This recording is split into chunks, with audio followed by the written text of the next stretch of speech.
이 나이에 무슨 일을 많이 하냐고 물으면 괜히 대답하기 망설여질 때 있지 않으세요?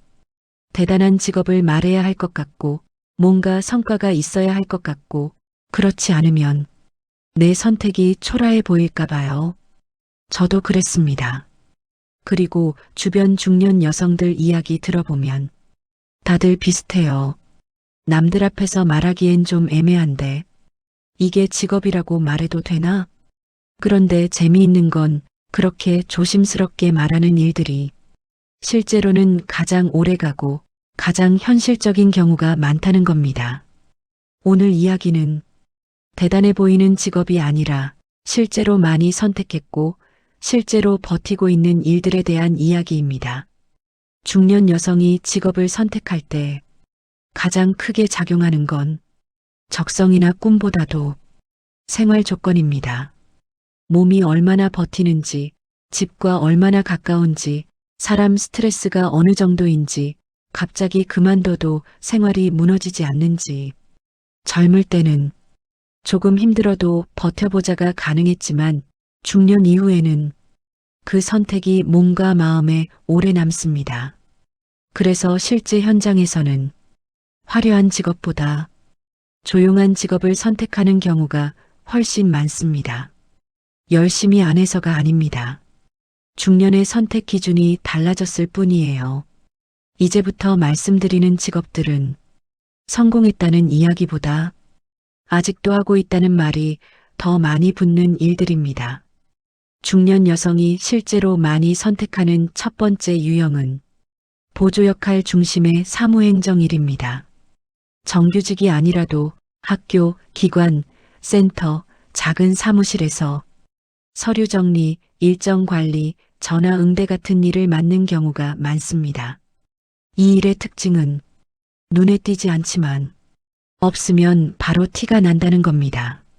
젊은 사람보다 속도는 느릴 수 있어도 중년 여성의 꼼꼼함과 책임감이 오히려 강점으로 작용하는 경우를 많이 봤습니다. 체력 소모가 비교적 적고 업무가 예측 가능해서 생활 리듬을 유지하기 좋다는 이유로 오래 이어가는 분들이 많습니다. 두 번째로 많이 선택하는 건 돌봄 지원 보조 계열입니다. 여기서 중요한 건 전문가가 아니라 보조자 역할이라는 점이에요. 장애인 활동 보조, 노인 돌봄 보조, 아이 돌봄 보조, 근로 지원 같은 형태들입니다.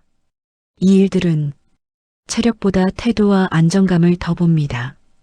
그래서 중년 여성에게 의외로 잘 맞는 경우가 많습니다. 물론 힘든 날도 있지만 업무 범위가 비교적 명확하고 일의 목적이 분명해서 감정 소모가 덜하다고 말하는 분들도 많아요. 세 번째는 시간이 쪼개지는 단기 부분 근무 형태입니다. 하루 종일 일하지 않아도 되는 일, 주 몇 회만 나가는 일, 기간이 정해진 일들입니다. 예를 들면 시험 기간 학교 보조, 행사 지원, 대체 인력, 단기 프로젝트 보조 같은 일들이요. 이런 일은 수입은 크지 않지만 내가 아직 사회랑 연결돼 있다는 감각을 유지하게 해줍니다. 중년에게 이 감각은 생각보다 중요합니다. 네 번째는 운전이동 기반의 보조일입니다. 직접 영업이나 서비스가 아니라 사람이나 물건을 안전하게 이동시키는 역할입니다. 학원 차량 보조, 병원 이동 지원, 간단한 배송 보조 같은 형태죠. 운전 자체가 직업이라기보다 가능한 조건이 되는 경우입니다. 체력보다 집중력과 안정감이 중요해서 중년 여성에게 맞는 경우가 많습니다. 마지막으로 많이 선택하는 건 경험 기반 연결 역할입니다. 직접 무언가를 만들어내기보다는 사람과 사람, 일과 일을 연결해주는 역할입니다. 상담 연결, 문의 응대, 안내, 조율 같은 일들이 여기에 해당합니다. 이 일은 화려하지 않지만 사람을 많이 겪어본 중년에게 생각보다 잘 맞습니다.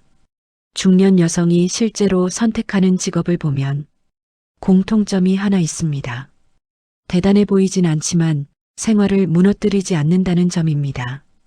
우리는 이제 얼마나 높이 올라갈까 보다 얼마나 오래 유지할 수 있을까를 더 중요하게 보는 시기에 와 있습니다.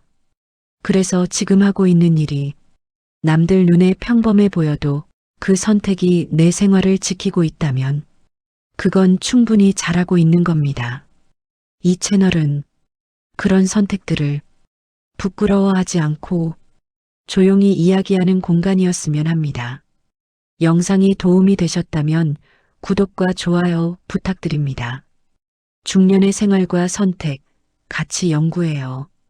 궁금한 주제나 다뤄줬으면 하는 내용이 있다면 댓글로 알려주세요.